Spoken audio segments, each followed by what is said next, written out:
Hello, I'm IBX Toycat, and today I'm going to be showing you where all of the wall weapon locations are in the new Exo Zombies game mode for Advanced Warfare. So basically there's a lot of weapons you can pick from that are all found on the wall and cost varying amounts, and because there's so much choice, it can be really tricky to work out what exactly you want. So in this video I'll be explaining a little bit about each weapon because I've now used them all, and explain which one I think is the best, as well as talk a little bit about how the mystery box works, or the 3D printer, so you can kind of get a feel for what you should use if you're new to Exo Zombies, because a lot of people have been telling me they are. So yeah, that's what's going on here. So first of all, we have the Bulldogs. You just saw me pick it up right there.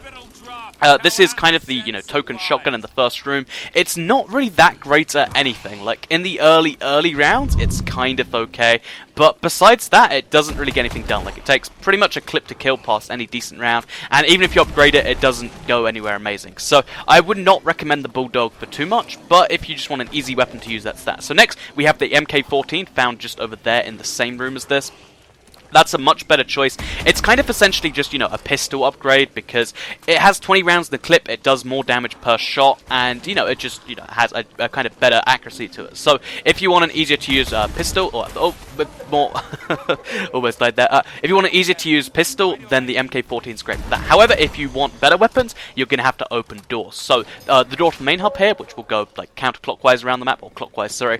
Basically, the first weapon you're going to want to pick up is the AMR-9. So, this isn't a great weapon, this is a very, very average weapon, but what this weapon has going for it is it's great for points. Like, it's a 5-round burst weapon, and early on it can, take out a, zombie with a clip or so to the head or to the upper chest, but, once, the game really gets going, it starts to become more and more useless. I wouldn't really recommend it too much. However, it is excellent in those early rounds when you just want points, and, it does still kill them. You're seeing here, I am killing zombies.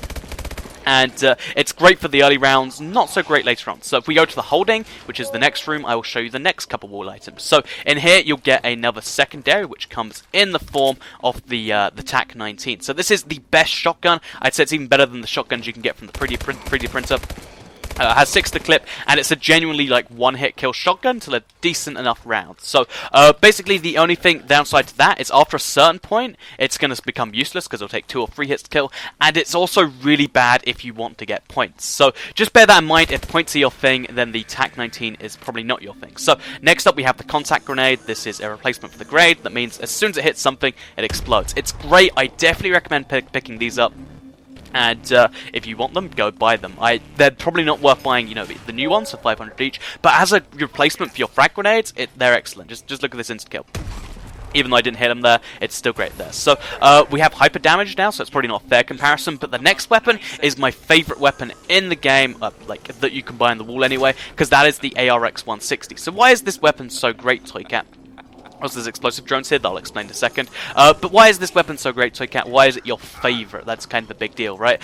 Basically, the reason that the ARX-160 is my favorite weapon is because, first of all, it's incredibly accurate. Like, when you fire a burst, all 3 bullets kind of just go in the same place. That even gets more improved as you upgrade the weapon. So, it's a deadly accurate weapon, which you don't actually need in zombies, but the big kind of benefit to having, a weapon this accurate is the fact that when you fire, a burst, you just get 3 instant, hit markers, which means you get 30 points for hitting a zombie instead of 10, which, it's technically not fair because it's a burst, but that means even though it does an average amount of damage, like in the burst, it means you're going to essentially get triple the points for weapons, and, because they're all 3 of them are hitting, you can just fire into a horde, and you get a ton of points. Like, just look at this, I'm not even stacking them up that bad. And I get myself trapped in the corner just to prove how bad the weapon is. But you get the point there. The RX-160 is my favorite wall weapon. You upgrade it, you get a hybrid sight, you get some, you get stock, you get lots of other cool stuff, and it's a great weapon in that regard. So next, we have the explosive drone. So this is kind of just a bouncing Betty from previous games. You fire it on the ground, then this happens. It's, it works. It's great in that way, I guess. It kind of is just the bouncing Betty. It's great to have them on you if you want to recharge, but if you do want, a tactical grenade or whatever, I don't really recommend this because it works, it kills zombies, but, you can get much better ones like a nano swarm and stuff. Plus, after some point, this is going to become ineffective. So, just bear that in mind. It's really cool to use, it looks nice and stuff, but it isn't the end-all be-all of tactical grenades. Next up, we have the HBR A3, which I won't actually pick up and show you because it's not one of my favorite weapons. It's a great damaging assault rifle. If you just want to get the most damage, last longest, whatever, it's great for that. However, you get less points with the HBR A3 than the RX-160, and it's only very slightly better anyway. plus it's, you know, got slightly more recoil. So I'd say out of the HPRA3 and the ARX160, I much prefer the ARX160 because you get more points and stuff. If you prefer just damaging stuff, like you can see this weapon. It's just it does the job. It fires slower. You get more kills per clip, but as far as you know, the points per kill you're gonna get, it's gonna be less. So it's a slightly better weapon, but I don't think the sacrifice is worth it. Next up, we have the 3D printer. It's one of the infected rounds. Oh, we have actually my favorite secondary weapon. So if the RX160 is my favorite primary weapon, I'd have to say the Mayhem launcher, this weapon just here, is my favourite secondary weapon. So it's a launcher weapon, of course. Can be fired from the hip, unlike in multiplayer. And the great thing about this weapon, let's go through hip, is the fact that you know, it can kill in one hit, even at ridiculous rounds. Even at round 22, I had upgraded it a few times, but it was still killing enemies in one hit, which is great for if you're just completely surrounded by stuff. So, you know, that's something to bear in mind. It's the Mayhem is a great launcher you can get from the 3D printer. I'll talk more about the 3D printer in a second, but for now, let's just quickly show you... Oh, jeez. I'm going to run back into this infected thing. So, basically, yeah, for now, you just need to know that Mayhem's a great secondary, and the RX160 is the best weapon primary. However, for early on in the game, the MP11 is also an excellent primary, and that's kind of for the same reason this is, because the MP11 is slightly better than the AMR9 for damage, and it also gets significantly more points per kill, because it's firing so fast, and even though each you know, bullet does so little damage, in general, it's killing quickly, but it's also getting you a ton of points. So, yeah, the MP11 on the wall just here is excellent. So, just to go back to the 3D printer a little bit, just to explain what happens here. So, the 3D printer, you probably notice here, it costs 1,000 points and gives you a random weapon. There's about 15 to 20 different weapons you can find, and it gives you a random one each time. So, this time it's giving us the RW1, it seems. But yeah, it gives you a random weapon each time.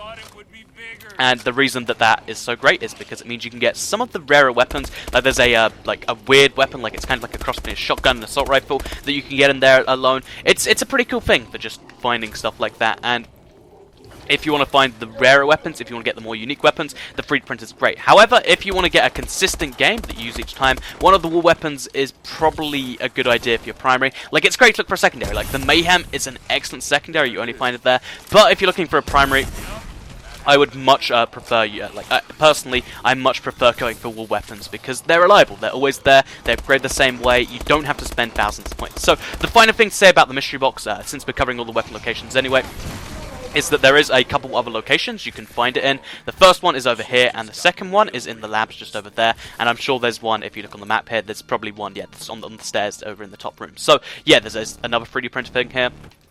Eventually, after about 6 or 7 mystery boxes, or 3D printer uses, it will actually move to one of those other locations, but it just means you have to move and follow it around. So, that's kind of my review of all the weapons, which one's the best, which ones aren't. The Mayhem is my favourite secondary you can get from the box. It's a little tricky to use, but it's a great secondary, and that's why. The best primary, in my opinion, has to be the RX160. It's the perfect cross between getting points and getting kills, and it upgrades really well, which is something not all weapons can say.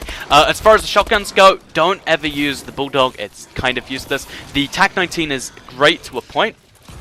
Like, it's great for the first few rounds, but starts getting useless after a while. And, you know, all the other weapons, they're kind of in between. They're great temporary weapons, but don't expect to use them all game long. Like, I'd recommend picking up, like, an MP11, for instance, if you're going to be using the box and trying to get a better, you know, assault rifle from there. But you don't want to risk all your points in the box. You want to definitely have something to use in the meantime. So, yeah, that's my review here. I hope you enjoyed it. If you did, please do like it and let me know.